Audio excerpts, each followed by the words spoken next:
Welcome on in, golf fans. It's your boy Gsluke here with our course breakdown for this week's Cognizant Classic. Gonna go through all things PGA National, get you ready for all your action this week with a look at some of the course details, a stat breakdown over there on the Bet the Golf site, as well as a hole-by-hole analysis, custom modeling key stats, as well as some comp courses around the tour to help you go and find some of your top plays of the week. So without further ado, let's go ahead and hop on into what is my hometown event here, one that I go to every single year. Super stoked for it. Let's go ahead and hop on in. This golf course is capable of being one of the harder tracks on the PGA Tour, but now that it's a par 71 as opposed to a par 70, has a little bit less sting than what we historically have seen, and also with some softer conditions projected this week, I don't think it's going to play nearly as hard as what we've seen maybe 4 or 5 years ago. So there at the par 71, it is hole 10 that is now a par 5, which leads to a much higher birdie average than what we historically seen there. And last year, an Austin Eckroat got to nearly a 20 under par. So those kind of conditions, unfortunately, probably going to be the same way this time unless we get a lot of wind over the next 4 or 5 days. The reason I say that is today is a very rainy day down here in South Florida, and overnight and into tomorrow, it's supposed to continue with that same kind of rain. In fact, up there in Palm Beach Gardens, it's supposed to get at least about a half an inch of rain between today and tomorrow, and then over the weekend, probably another shower or two to soften things up. So the scoring average is going to be a little bit lower than what you saw there with the single-digit under par winners because of the change and because of some of the weather that we're expecting. It is typical Bermuda greens that we have over there for this week, about 7,000 square foot on average, but a lot of undulation that you have around the championship course. So though they are a little bit larger than what we've seen the last few weeks, they tend to play a little bit smaller than that 7,000 square foot. The rest of the course is overseeded with some sort of ryegrass. You can see the rough over there is about a 2.5-inch rough, but the bigger miss off the tee this week is going to be all the water hazards. And you can see down here that water's in play of 15 of the 18 holes, and really you could say that it's in play on all 18 of the 18 holes. So it's a very tight track off the tee. You're going to see a lot of big numbers, and that's where that wind comes into play. When you have a little bit of breeze over here at PGA National, it's very exposed to the wind, not a lot of protection over there except for some of the houses surrounding the golf course. So when it blows, those water hazards on pretty much every single hole are where you see a lot of those blow ups. So that's kind of what I'm looking forward to. I hope the wind forecast changes a little bit and we start to get some of that over the weekend carnage. We go over here to Bet the Number, take a look at some of the stats. What I want to focus on is last year because that's where they changed it from a par 70 to a par 71. And that's going to have a big difference over here on the birdie and bogey averages. So if we just take a look at what we had for last year, fairway average a little bit higher than your PGA Tour average, a lot of because of how many layups you have around here. And if we go down when this loads completely to some of the stat averages, you see that there's only 9 driver holes when there's really 14 holes that I guess you could hit quote-unquote driver on, but because of how tight it is off the tee and the lack of length here, a lot of times you're laying up off the tee rather than banging a driver. So that's going to lead to you hitting a few more fairways, and because it's going to be a little bit softer here in 2025, I also think you're going to see a relatively high fairway rate. Your green average also higher than your PGA Tour average, a lot of because of the shorter clubs into the greens. If we go down here to the approach distribution, last week at the Mexico Open, it was a lot from 175 to 225. This week, by far the most predominant category is going to be nearly 8 shots from 125 to 175. So a little bit of a shorter skewing when it comes to that approach distribution, which is why your green regulation rate is so high. It's normally pretty soft down here this time of year. It's pretty dry during the winter, so sometimes it plays firm and fast if we haven't quite gone into the wet season. But as I just told you guys, rain today and rain overnight, the green average is going to be right about where it was for last year. Your scrambling rate a little bit lower than your PGA Tour average. That is almost always the case, and in fact, on firm and fast years or courses when it's maybe not as soft as some other years, this can actually go down to like 54, maybe even lower than that for a scrambling rate. You see quite a few 3-putts here, but last year not as many just because of how soft the golf course was. And then your birdie average much higher at last year's Cognizant Classic as opposed to the Honda Classic of the past, and your bogey average went down quite significantly as well. So this was closer to like 3.3 per round there before that change, and this bogey average was routinely 2.6 to 2.8 per round out there before that kind of change. So a drastic difference when you change the hardest hole from the course into the easiest hole in the golf course, and that's going to be the same thing this year, right? They're not changing it back to that par 70, which I think they may do in the future. I've seen a lot of fans, I'm one of the fans that's kind of complained about that, but that's what we got out here for this year. Now that we've seen the golf course, we've got a little taste for what to expect this week. Let's go hole by hole and see exactly the kind of shots that these players are facing. This golf course is probably the one I'm the most familiar with in the world, so let's go through this rather quickly here. So hole number 1 looks short, looks like a real easy handshake, but trust me, it gets a lot of players fits. You've got OB down the right, that's the driving range there. Also a water hazard to the left that looks like it's out of play, but I promise you, there'll be a few guys that hit it in over there. And this is of course a layup off the tee, an extremely narrow landing area. So you're hitting a iron off the tee here, just trying to get it in position, and then it leaves you a 100-yard shot in. And if you can execute the layup, execute the wedge shot, you could for sure make a birdie over here at hole number 1, but there's doubles, triples, maybe even worse if you end up getting into trouble on the right side. Hole number 2 is a really difficult tee shot. Other than that, it's not the hardest hole. You do have this little bit of a hazard to the left. It's some trees, little bushes, pine straw down there. And then to the right, this bunker, which isn't the worst miss, but if you hit this cart path, there is OB down the right side as well. So this neighborhood around this entire golf course is of course going to be OB.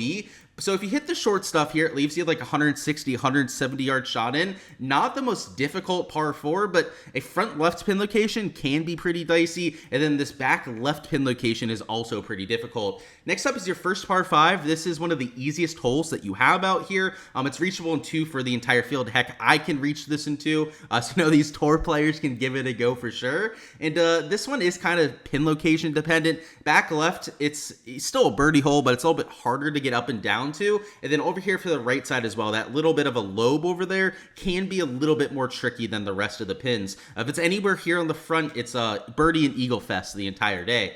Hole 4 is also a pretty good birdie look, and it's one that you're going to have to take advantage of because you're getting to the hardest stretch of the golf course after this.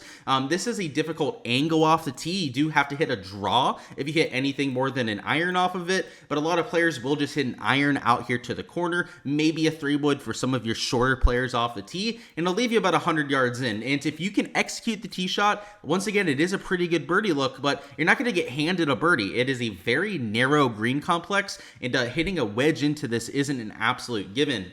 As I mentioned though, this is where it really starts to ramp up. You know, first few holes, you've got some birdie looks, at least 3 or 4 over those first 4 holes, but now you get to the stretch where you're just holding on. This is a 200-yard approach shot over the water. Water is much more in play than what you'd expect, and if you bail out over here to the right side, the up and down is extremely difficult. Everything slopes from the right to the left side on the screen, so if you miss down here and it runs off a little bit further down, by the way, everything slopes away from this green complex over there to the right side. It's a shot that you have running away from you when you get onto the green complex, and you have to elevate it to get onto it as well, so it's just bogey city if you end up missing to the right. And if you miss left, it's double bogey city. So you see a lot of big numbers over there at hole 5.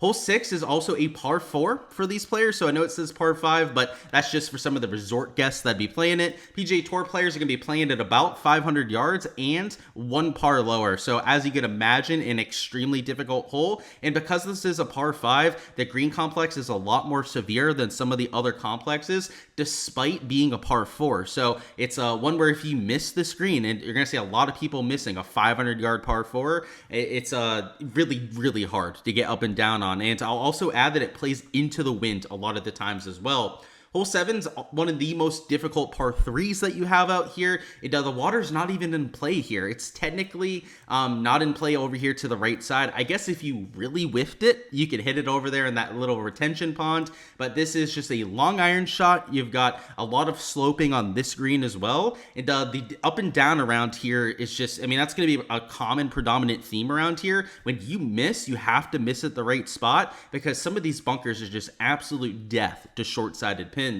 Hole 8 is an easier one, I would say. So it's really 5, 6, and 7 that are the difficult stretch right there. This one's a layup off the tee, probably a 3-wood for most players, then a wedge in. But this green complex, I know it looks really benign. It's got a lot more slope and nuance to it than you would probably know. Hole 9 is 425, a little bit of a dog leg from right to left. Us mere mortals would probably be hitting driver right to about where this is. PGA Tour players can push it down there just a little bit more. Now, a lot of your power players will choose to hit 3-wood to right about here just because the angle's difficult if you choose to take that driver. If you do, it does bring that water into play, and it's also easy to blow it through this fairway and either into the bunker on the right or on this hill that, and I know it doesn't look like a really big hill where this little bit of a cart path is, but there's some undulation there. You've got the trees that could block you out. It's a difficult angle there off the tee. Hole 10's where you have another big change. This is a par 5. In the past, this would have been a par 4 and playing a little bit shorter. This is the easiest hole in the golf course now that they've made that change. So expect over a 5% eagle rate every single day. And if you're starting over here in hole number 10, you've got to go out there and make a birdie.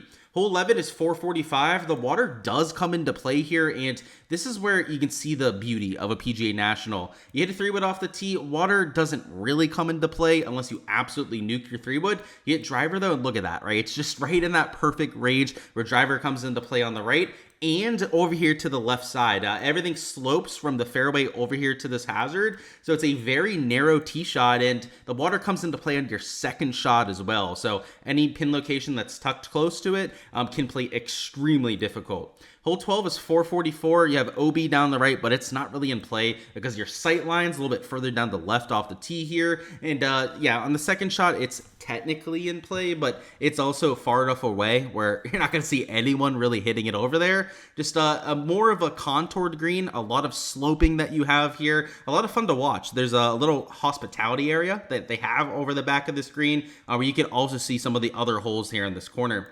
Hole 13 is a scoreable hole if you can hit the fairway. You're going to see that a lot around here because down the right you have this natural area which can cause you some trouble, and then OB down the left to the left side of that cart path. So another one we're going to see a lot of people laying up, and even if you lay up, it's not a given that you can hit the short stuff there. Hole 14 is a really difficult hole, especially when it's playing into the wind like it can sometimes. It doglegs from right to left, so a lot of people won't hit a driver off the tee here, but just hit a 3-wood to right about where this marker is. If you miss to the left, it's a real difficult angle to the green, especially with those trees there. And if you miss to the right, you do have this natural area that could come into play as well. 15 is one of the harder holes out here. It's the hardest up and down on the golf course. If you end up missing the green here, you miss to the right, it's an automatic double, right? Because it's a yellow natural area over there to the right. You have to drop over there at the drop area. To the left over here, everything slopes from the left to the right side. So if you have like a left side pin location and you miss in this left bunker, you'd do lucky to even keep it on the green coming out of that sort of trap. So this is again, I like this little hospitality area, I should say, that you have up here to the left side. It gives a good view of 12, and then over there at 15 as well. 16 is the beginning of the bear trap. You have, and as you would guess by the name, a very difficult stretch here. Water down the right. You don't want to miss left because then the trouble really comes into play on the second shot. And the water over here doesn't look like a big factor, but ask Rory McIlroy how that worked out last year. And this hospitality area that you see right here, this is actually the bear trap hospitality. I will be here for 80% of the week. If you guys are looking to see me in person, just come by the bear trap and say hi. 17 is the next hole as a part of this 3-hole stretch, and 15, sorry, it was actually the start of the bear trap. It goes 15, 16, 17 would be the official ones there. And this one is maybe the most iconic of all those different holes, but I'd say it's a little bit easier than what you have there at 15. It's still a hard one to hit. If you hit it in the water, you're still lucky to make double at best, but it's an easier up and down than what you have there at 15. And then finally, you finish off with a par 5 to finish. This is a reachable par 5, but it does have water in play for your first and your second shot. And unless you have a comfortable number into this green, which usually is not going to be the case, a lot of people are going to be laying up over here. So, they don't have this as a part of the bear trap like the previous 3 holes because it's a lot more scoreable, but you can't lose your cool here. You can't lose your head. It is still one that you have to pay attention to with the water and the big numbers lurking down the right. Now that we've seen the golf course, let's go through some of my modeling over here for this week. And what I've done is I've taken the bet the number model here over here on the site, and I've added a few stats on top of it that I'm adding for my analysis. So the first 4 or 5 here are going to be what BTN had. You had off the tee, which was just regular off the tee that they looked at over the last 24 rounds. Always important at a golf course, and maybe not my favorite key stat this week, as I want to look at driving accuracy just a little bit more, but you can't go wrong. It's just incorporating these big key stats like what you have at the major 4. Approach stats, same thing, looking at the last 24 rounds. Around the green, important, they actually really juiced that up and what they were looking at. I also still haven't incorporated into my modeling, but we've also going to take a look at some bogey avoidance to take a look at that category. And then with their putting, they narrowed that down to 4 to 12 feet, which I think makes a lot of sense because that's where a lot of your birdie looks are going to come from if you're hitting a wedge close, and also where you're going to be saving par from if you're missing some of those tricky holes. So if you take a look at the course sheet from before, if you take a look at where people are making their putts from, that 4 to 12 foot range is a spot where you can really separate yourself from the field. They also looked at par 3 scoring, which where a lot of your more difficult holes are, once again, where you can kind of separate yourself from the rest of the field. But a few key stats that I added on top of what they were looking at was driving accuracy percentage. A lot of your more accuracy, more plodding sort of players have had a lot of success around PGA National, which you could probably have guessed when we went hole by hole there with all that water that you have in play. So a few players that really rate out well in that category would be guys like a Russell Henley towards the top. Brian Campbell, of course, your champion out there from last week. RIP to any Aldi Potts outrights out there. I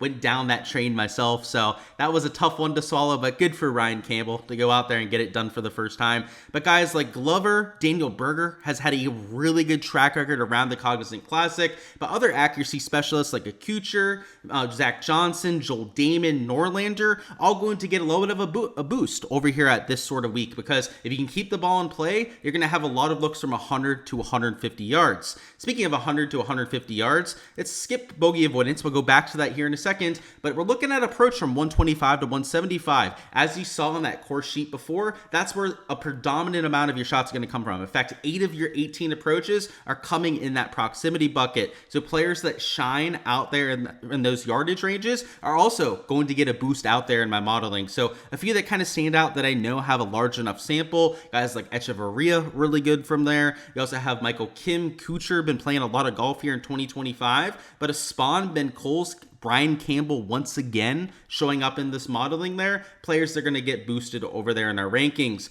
Bogey avoidance, we mentioned around the green a little bit earlier, a way to get a better understanding of not only the guys that can chip well, but also the guys that can convert with the putt afterwards. I like to take a look at some of this bogey avoidance. Players that have done well there recently that kind of stand out. Michael Kim, right? He's shown up in a few categories, that putting from 4 to 12 feet as well. But guys like a Daniel Berger, Seamus Powers got really good form. JJ Spawn, already mentioned his name a few times there. Andrew Novak went to high school locally down here, so definitely knows this type of grass, this sort of golf course as well. And Alex Smalley, Lucas Glover also showed up a few different times. And the last key stat we have on here would be your Bermuda grass putting. We do have that Tiff Eagle Bermuda over here on this golf course. Guys like Taylor Montgomery, always really good putters. Same thing with Max Grazerman. But Chris Goddard, really good on this surface in particular. Andrew Putnam, Ben Griffin really shines when you get him on Bermuda grass. So not only am I looking at that 4 to 12 foot putting like you had in that BTN model, but also trying to find guys that are comfortable on Bermuda, because the one aspect of Bermuda that's really unique is you have that grain. You have a different look out there on Bermuda grass. Like the greens, you just look at them from the overhead view, they look a lot different than every other strain of grass that we have out there. And players that are used to that aspect are going to make a lot more putts than usual this week. Like a David Skins, for example, he's had a really good track record around this golf course, right? Top 5 over there in 2024. Partially, probably because of how much he likes these kind of greens. So the top end of this list also going to get a boost in our modeling. And if we sort this by model score, find some of our top players of the week. Number 1 is JJ Spawn, who you can see there is green in a lot of those different categories. But guys like a Lucas Glover, Nico Echeverria up there towards the top, Ben Griffin, Matt Kuchar, Mac Meissner, all players that I'm going to have to do a little bit more of a deep dive on, because my modeling, the stats out there for this week, think that they're pretty damn good plays. And you can see a lot of them are towards the top end of the pricing. Like, you've got a lot of guys here then that 20 to maybe 50, 60 to 1 range when it comes to their outright bet. which I might have to find 2, maybe even 3 of those players to go out there and incorporate into my betting card. So there's Brian Campbell, of course, your champion out there from the last event. But a CT Pan, Henrik Norlander, those positional kind of players that you'd expect to see towards the top end of the list here. Ben Coles, Brian Harmon, Sepp Straka, past champion at the Honda. Doug Gim, also pretty well at this golf course in the past. All the kind of guys that I'd hope to see here, and it tells us that our modeling looks pretty spot on. And now for our comp courses, I've got 4 that play pretty similar to PGA National, where we can try and find a little bit of leaderboard crossover. So first up, we got TPC Southwind, which is another short positional golf course with water in play on almost every single hole. So agronomy-wise, a lot that's the same, but the real difference here, and the one kind of bummer when it comes to the crossover, is that it's a much higher level field. It's a playoff event. Pretty much all the top guys have to play over there at TPC Southwind. Not the case out here at the Honda Classic. You're talking about a much different field strength, so kind of hard to get true crossover, but guys that can pop in this kind of field can for sure pop off or maybe even win over there at the Cognizant Classic. So it's more so the skill set fit that I like out here from event to event, but the field strength, while it's sub-ideal, at least in terms of an apples to apples comparison, it does give us an opportunity to find the guys that can hit that ceiling performance. Next up, we got the Players Championship, so that'd be TPC Sawgrass, another course with a bunch of water in play, and it suffers from the same kind of issue that we have over here. It's a strong field. You have a lot of the world's best that are always teeing it up, but that positioning off the tee, that strategy with your second shot, it's a second shot golf course just like you have here at PGA National. A lot of reasons why I'm taking a look at it, and you have a lot of carnage around the Players Championship when the wind starts to kick up is when you start to see a lot of those doubles and triples going on to scorecards, which there's not that many tracks around the PGA Tour where you can really say that about, and it's definitely the case over there at the Players. And the agronomy, unlike TPC Southwind, it can be a little bit different. It's not overseeded like you have there. It is overseeded over there at the Players. So the agronomy is pretty much exactly the same. Then the last 2 here, RBC Heritage, when this is a signature event, it also kind of has too strong of a field for this, but historically we have had plenty of RBC Heritages where it's not a signature event, so you can use those for a little bit of leaderboard crossover, but short positional course off the tee where it's all about that second shot. Really difficult up and downs as well around this Pete Dye design. Short par 71 as well, so it checks that box. And then the last one here, I have the Sony Open in Hawaii. You do have some Bermuda grass greens, so it has that in common, as well as a really tight course off the tee, hard to go out there and hit fairways. Driving accuracy, always a premium around Wailea, and a second shot golf course as well. So this one more in line when it comes to the actual field strength, right? It's not that top level field like you had for the Players or over there at TPC Southwinds in the playoffs, but kind of like Harbor Town 2-3 years ago, we can find the same kind of field strength pretty much every single year over there at the Sony Open. So all 4 of these events, all 4 of these different venues, places where you can use to go over there and find some of that crossover. Alrighty guys, that is all I've got for the course breakdown this week. Go ahead, smash that like button if you guys haven't already, and also comment down below what you've got as the winning score for the Cognizant for a chance to earn a free month on my Patreon page. If you guys can give me the exact winning score, and it'll be on a first come first serve basis, you'll win free access to all my projections on the Patreon page. So make sure that no one goes out there, steals your guess before you do. Go ahead, claim your score down below, and let's go out there and have ourselves a week, whether it's over there with your outright bets or over there on the DFS side. I hope you guys go out there and crush all of it, and I'm looking forward to getting out there on the golf course and bringing you guys some of that behind the scenes on the ground, on the boots on the ground action. We'll be going through that over there on my Twitter/X, posting a lot of that over there on my paid Discord page as well, over there as a part of the Patreon page, giving you guys an inside scoop on what to expect. That'll include conditions. A lot of that'll be posted over there on my Twitter. We'll talk about the rough, we'll talk about course setup, any internal out of bounds, any of that. And hey, any questions as well, you can just throw them by me over there on my Twitter/X as well. So if you haven't already followed me over there, make sure you do so you don't miss out on any of that. And if you want player stuff, so I'm going to be walking at the range, I'm going to be talking to players if I can about conditions, how their games look, that sort of thing. If you want to know the guys that are grinding on the range that maybe don't look as happy with their swing, that sort of thing, that's going to be posted over there in the Discord over there on my Patreon page. So I already gave you guys a way to go out there, try and earn yourself into there for free. Go ahead, claim your score down below. That's all I've got. Subscribe so you don't miss any of the content to come. Smash that like button if you guys haven't already. And the next piece to come will be our DFS and betting preview a little bit later on tonight. So make sure to keep your eye on it for that a little bit later on.